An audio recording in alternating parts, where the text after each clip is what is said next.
ಲೋಕ ಸಮರಕ್ಕೆ ದಿನಗಣನೆ ಶುರುವಾಗಿದೆ. ಚುನಾವಣಾ ಅಧಿಕಾರಿಗಳು ಫೀಲ್ಡ್ಗಿಳಿದಿದ್ದಾರೆ. ರಾಜ್ಯ ಮತ್ತು ಜಿಲ್ಲಾ ಗಡಿಗಳಲ್ಲಿ ಚೆಕ್ ಪೋಸ್ಟ್ ನಿರ್ಮಿಸಿ ದಾಖಲೆ ಇಲ್ಲದೆ ಸಾಗಿಸ್ತಾ ಇದ್ದಂತಹ ಅಪಾರ ಪ್ರಮಾಣದ ಬೆಳ್ಳಿ ಬಂಗಾರ ಹಣವನ್ನ ಸೀಸ್ ಮಾಡಿದ್ದಾರೆ. ಹಾಗಾದ್ರೆ ಎಲ್ಲೆಲ್ಲಿ ಎಷ್ಟೆಷ್ಟು ಜಪ್ತಿಯಾಗಿದೆ ಆ ಕುರಿತ ರಿಪೋರ್ಟ್ ಇಲ್ಲಿದೆ. ಚೆಕ್ ಪೋಸ್ಟ್ಗಳಲ್ಲಿ ಅಧಿಕಾರಿಗಳ ಭರ್ಜರಿ ಬೇಟೆ. ಕೆಜಿ ಚಿನ್ನಾಭರಣ, ಮೂಟೆಗಟ್ಟಲೆ ನಗದು ಜಪ್ತಿ.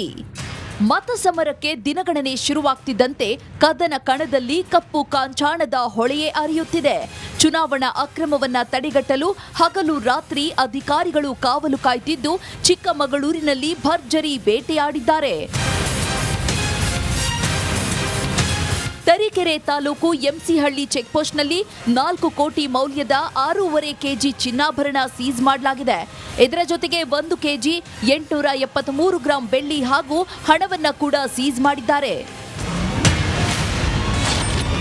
16 ಲಕ್ಷ ಮೌಲ್ಯದ ರೇಷ್ಮೆ ಸೀರೆಗಳು ಸೀಸ್.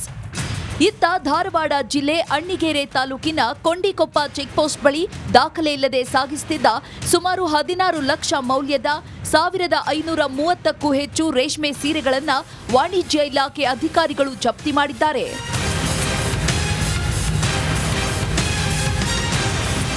ಹಾಸನ ಜಿಲ್ಲೆ ಅರಸೀಕೆರೆಯ ಮೈಲನಹಳ್ಳಿ ಚೆಕ್ಪೋಸ್ಟ್ ಬಳಿ 4 ವಾಹನಗಳಲ್ಲಿ ದಾಖಲೆ ಇಲ್ಲದೆ ಸಾಗಿಸುತ್ತಿದ್ದ 3,08,000 ನಗದನ್ನ ಸೀಸ್ ಮಾಡಲಾಗಿದೆ.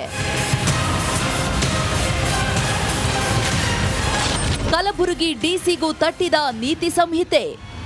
ಚುನಾವಣಾ ನೀತಿ ಸಂಹಿತೆ ಕಲಬುರಗಿ ಜಿಲ್ಲಾಧಿಕಾರಿಗೂ ತಟ್ಟಿದೆ. ಹಿರಾಪುರ್ ಕ್ರಾಸ್ ಬಳಿ ಚೆಕ್ಪೋಸ್ಟ್ನಲ್ಲಿ ಡಿಸಿಬಿ ಫೌಜಿಯಾ ತರನ್ನುಮ್ ಅವರ ಕಾರನ್ನ ತಡೆದು ಪರಿಶೀಲನೆಯನ್ನು ನಡೆಸಲಾಯಿತು. ಚಿಕ್ಕಬಳ್ಳಾಪುರದ ಸುಲ್ತಾನ್ಪೇಟೆ ಬಳಿಯೂ ಅಧಿಕಾರಿಗಳು ಭರ್ಜರಿ ಬೇಟೆ ನಡೆಸಿದ್ದು, ದೊಡ್ಡಬಳ್ಳಾಪುರದಿಂದ ಚಿಕ್ಕಬಳ್ಳಾಪುರ ಕಡೆ ಬರ್ತಿದ್ದ ಕಾರಿನಲ್ಲಿದ್ದ 5 ಲಕ್ಷ ನಗದನ್ನ ಜಪ್ತಿ ಮಾಡಿ ಕಾರನ್ನು ವಶಕ್ಕೆ ಪಡೆದಿದ್ದಾರೆ. News desk, republic Kannada.